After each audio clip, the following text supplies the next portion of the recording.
Our story today is about one of the most legendary men in American history.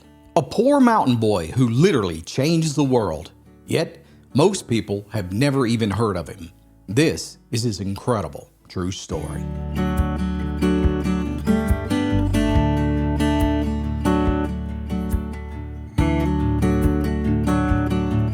Chestnut Hill is nestled between the winding French Broad River and the rugged rise of English Mountain. And during the late 1800s, this was as remote as you could get in East Tennessee. There were no railroads, no paved roads, and only a few log cabins connected by dirt trails that were carved out by wagons and mule teams and barefoot mountain boys running from farm to pasture and back again. And travel to and from the outside world meant either rowing across the river or riding horseback. The nearest town was Dandridge, and that was over a dozen grueling miles away, which could take days to get there, depending on the weather. It was here, in this hard country, that Andrew Jackson, or better known as AJ, was born and raised. He came into the world right after the conclusion of the war between the states. It was a time when a man's word and his work ethic meant everything, and survival was a daily act of grit and grace. Now, AJ was raised by a single mama who was named Sarah. Now, this was a rough and difficult circumstance for a woman to be in. During this time, widowhood or abandonment left women and their children to lean heavily on kinfolks, neighbors, or at the mercy of the land itself. But Sarah was the rock that kept their house together, raising her 6 kids with a Bible on the table and a shotgun by the door. She taught them how to work hard with their own hands, how to honor a promise, and how to lean on faith when times got dark. So it was there in their modest cabin, built of hand-hewn logs and heated by a stone fireplace, in Chestnut Hill, where they lived off the land, growing corn and raising hogs, and hauling buckets of water from the nearest spring. But this hardship bred strength. In AJ, well, he learned the values of self-reliance, resourcefulness, and humility. And while other boys dreamed of escaping to cities, AJ grew up with a deep love for the land and the people of Chestnut Hill, a place where only the hardiest of men and women lived. But AJ had big dreams and ideas in his head that one day would change the entire destiny of this forgotten mountain community. Despite their isolation, AJ's mama made sure he grew up understanding the power of education, and because of that, he was drawn to books just as much as he was to the forest. He studied by lamplight, memorizing scripture and passages from worn-out primers that had passed through many hands.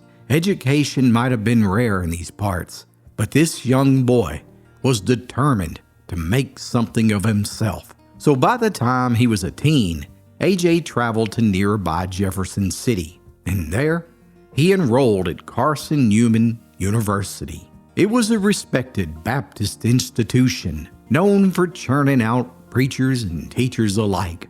And for a boy who had grown up in poverty, the college halls were completely foreign. But AJ took to them like he had been born for it. He studied hard, and after a few years, he was awarded a teaching license. An astonishing feat for a poor mountain boy. But AJ knew what he had to do next, and that was to take his knowledge back to Chestnut Hill. And that's exactly what he did. He returned home and took up the role as school teacher in a one-room log schoolhouse that was perched high on a ridge above the mighty French Broad. And from that simple room that was furnished with little more than a pot-belly stove, he taught reading, writing, and arithmetic to nearly a dozen barefoot mountain children. He rang that morning school bell himself. He led hymns to open the school day and patched up scraped knees at recess. And every evening, after the last young'un had gone home,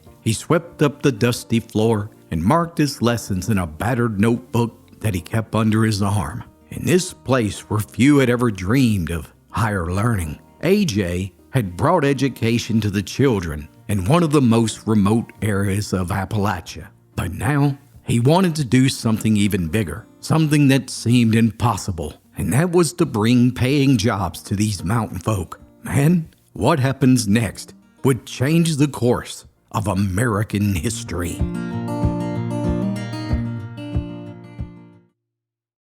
Give someone you love the gift of old-fashioned storytelling. 5 books for the young and old alike that will make your heart smile. Click the link below to order your copy of the Appalachian Storyteller today.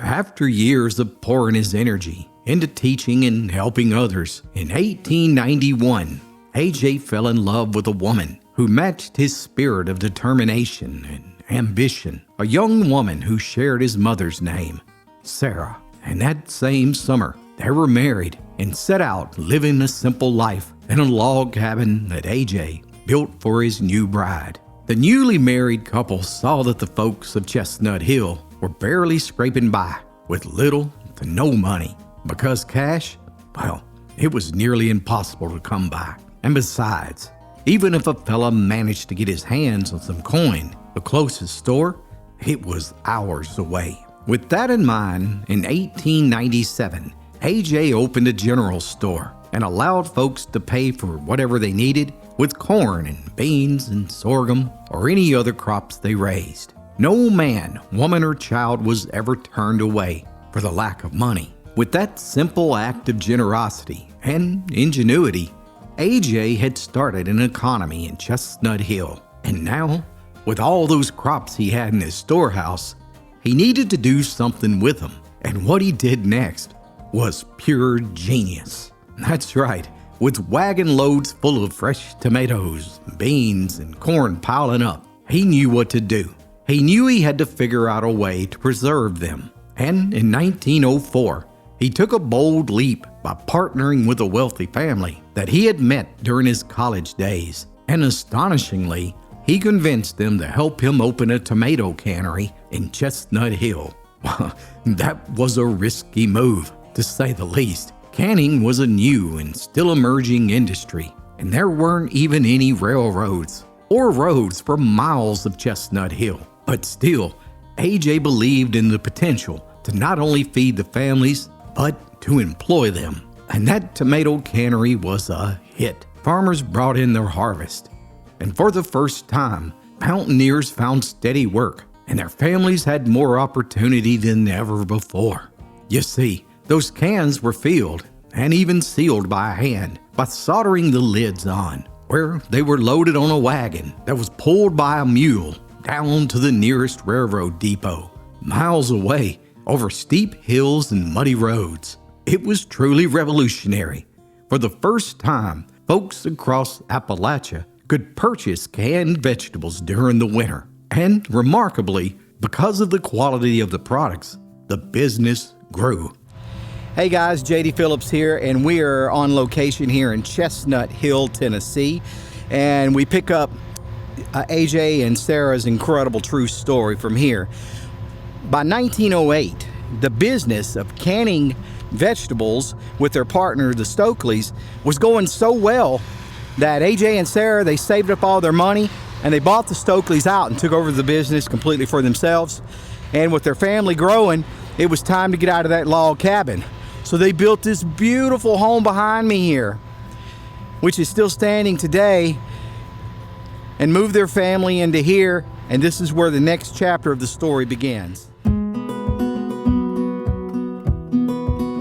By 1908, AJ took out a $945 loan against his life insurance policy, and he bought out his partners. That cannery was now fully his.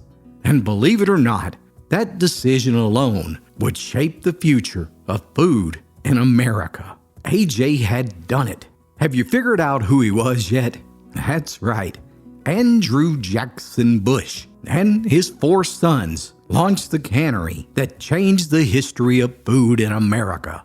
Bush Brothers and Company, the company that helped Americans survive the Great Depression in the 1930s, as well as the American soldiers during World War II and the 1940s, by feeding them canned beans, peas, hominy, cut green beans, and even chili and pork and beans. The company continued to grow, opening a huge factory in Chestnut Hill, bringing in modern roads, establishing distribution chains, and purchasing vegetables from farmers all across the United States, with top-selling products such as Bush's baked beans. With the secret family recipe, A.J. Bush had created the top canned bean brand in America.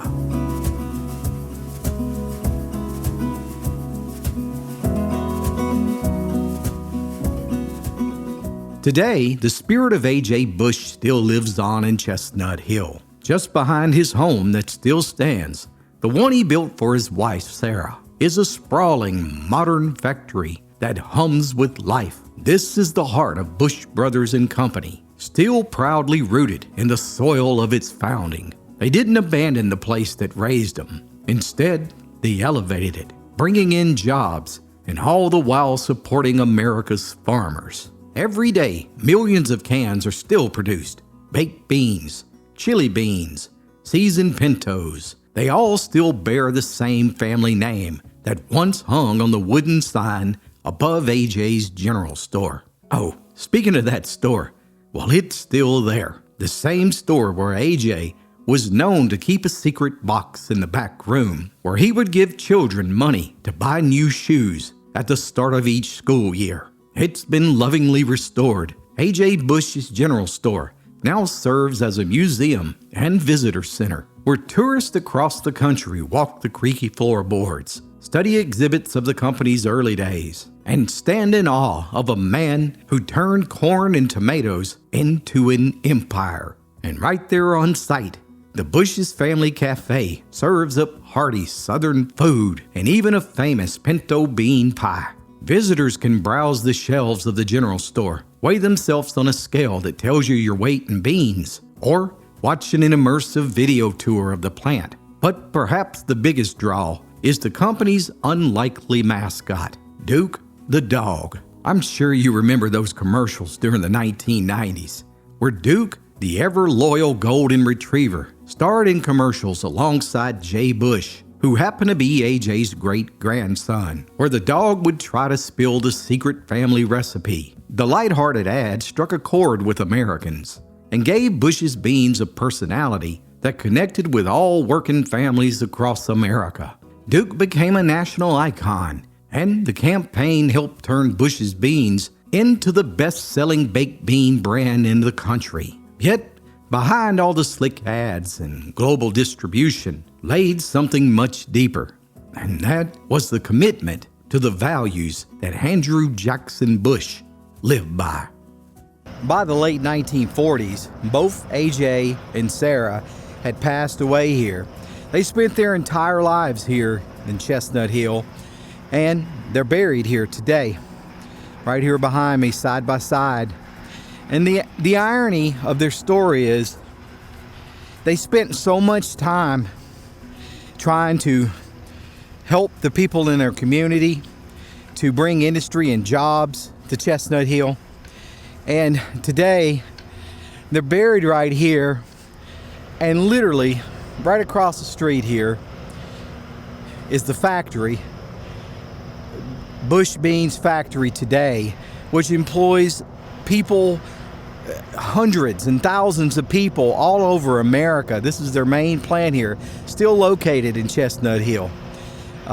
Their museum is right down here, and even their house. Here's their house. They're literally buried just right up the hill from their house. An incredible story, AJ and Sarah. What started as a simple general store built by a mountain school teacher who bartered beans for shoes has now become a symbol of an American tradition. A.J. Bush didn't just build a business, he built a legacy. What a story of preservation, and what a great man. So there you go, my friends. In the words of a childhood hero of mine, now you know the rest of the story of a poor mountain boy who would one day grow up to become the undisputed king of the bean. If you enjoyed this story, please hit that like and subscribe button and drop a comment below. It really helps the channel continue to bring you more of these true stories from Appalachia's past. Also, I want to thank the sponsor for today's video, Day 6 Bikes. Check out these incredible bikes now.